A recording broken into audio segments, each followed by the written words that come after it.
আসসালামু আলাইকুম।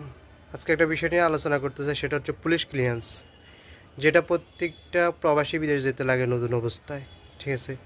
তো আমি সবার উদ্দেশ্যে একটা কথা বলতে চাই বা একটা বার্তা দিতে চাই, যেখানে রাষ্ট্রের আমি মনে করি প্রয়োজনে একজন প্রবাসী শুধু একজন ফ্যামিলিকে না, মানে একটা রাষ্ট্রকে আপনার সচল করার জন্য তাদের সবচেয়ে বড় ভূমিকা।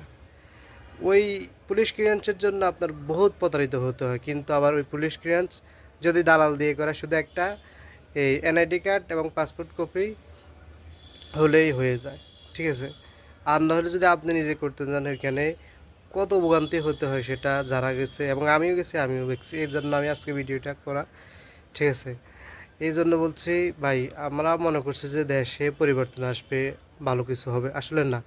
দুর্নীতি যে আসুক, যারা দুর্নীতিবাজ তারা দুর্নীতি করবেই। আমাদের দেশে আগে পুলিশ ক্লিয়ারেন্স করতে গেলে আপনার 500 টাকা ফি নিত, এখন 1500 টাকা ফি নেয়।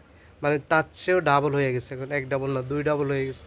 তাহলে প্রবাসীরা কোন দিক দিয়ে সুযোগ সুবিধা পাচ্ছে? কোনো দিক দিয়ে সুযোগ সুবিধা পাচ্ছে না। মানে তাদের উদ্দেশ্য হচ্ছে আপনার এখানে কী করেন না করেন ওটা জানার দরকার না, আপনার মানে বৈধভাবে রেমিটেন্স পাঠান, তারা এই টাকা দিয়ে প্যান্ট শার্ট বিএপি এসি রুমে থাকবে। এটা হচ্ছে আমাদের দেশের সরকারের নিয়ম। কিন্তু একটা জিনিস পুলিশ ক্লিয়ারেন্সে একটা জিনিস ভালো করছে, যে এখন আর পুলিশ ভেরিফিকেশন হয় না। কিন্তু না হলেও এর চেয়ে ভোগান্তি বেশি হয়ে গেছে।